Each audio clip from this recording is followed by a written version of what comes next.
Hi guys, welcome to this presentation on the past simple.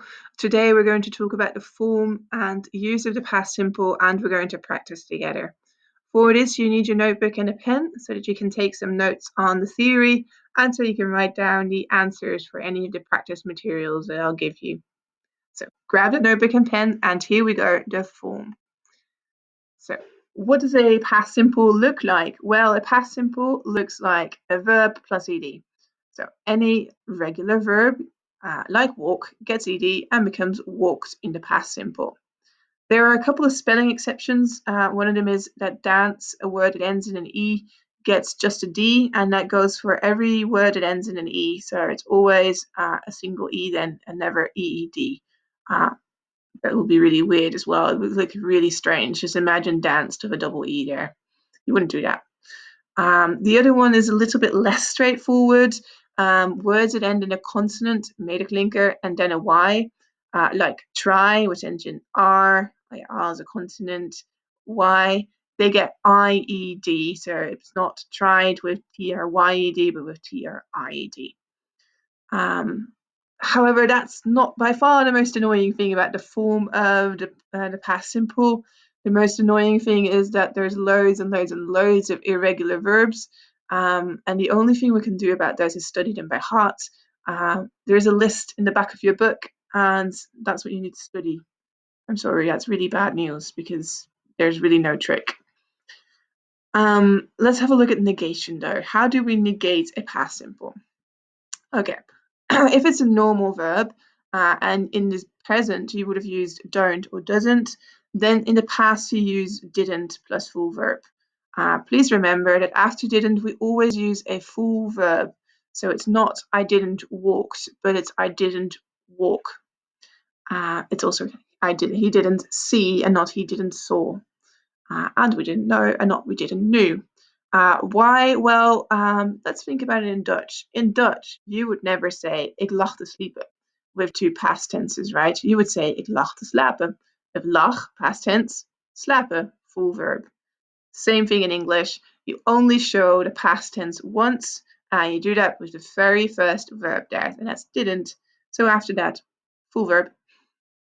If you know that and you keep that in mind, then doing questions is really easy. Because for the question, if in Dutch, if in the present tense, you would have used do or does. Now for the past simple, you use did, and after that again, a full verb, right? So did I walk? Did you know? Did we do? Well, that's all the theory I can tell you about it. It's time to practice that a little bit. Here are 3 sentences for you. Please fill them in. And while you do so, put me on pause because I will keep talking about answers if you don't. So pause me and come back when you're done.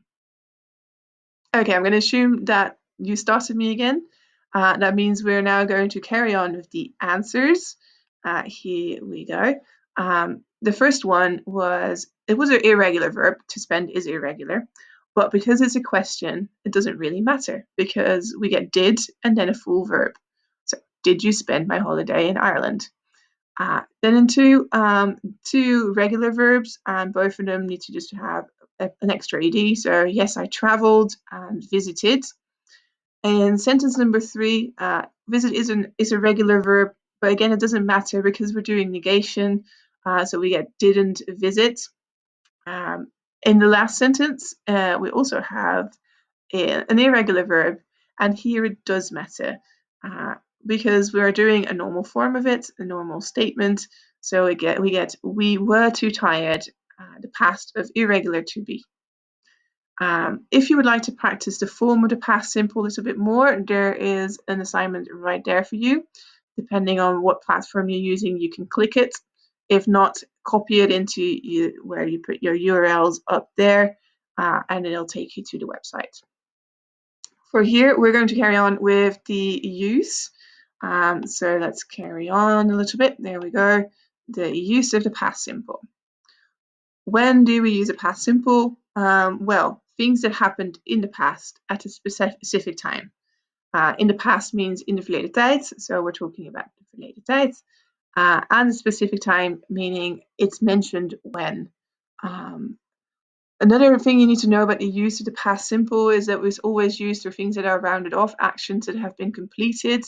That's not super relevant right now, probably, but once you learn the present perfect, this will become very important because present perfect is used for things that start in the past but haven't been rounded off.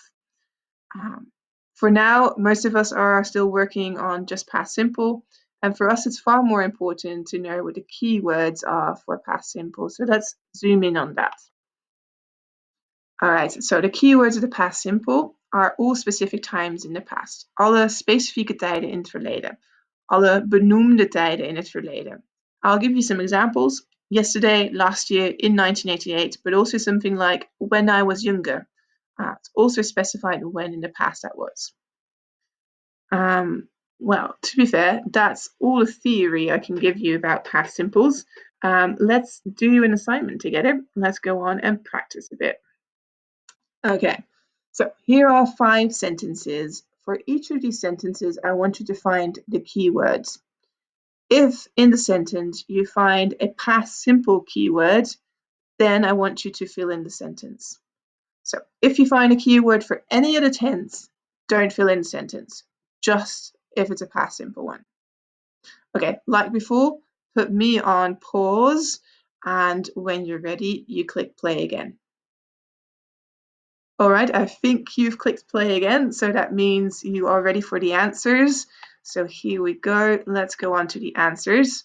There were 3 sentences in there that had a keyword for a past simple. That's sentence 1, 3, and 5. Last night, yesterday, and when my uncle died. All 3 of them specific times in the past. So we should be filling in these sentences. In 1, we get not drink, so didn't drink any wine last night. In 3, did he get up, because it was a question. And in 5, received, because it was a normal sentence. And it ended in, and it gets a D, right, because receive ends in an E. Just to make it all complete for you, because I know some of you are super eager, I also did 2 and 4 for you. Unmondays and usually are both keywords for the present simple. So in 2 you get gets, and in 4 we get change.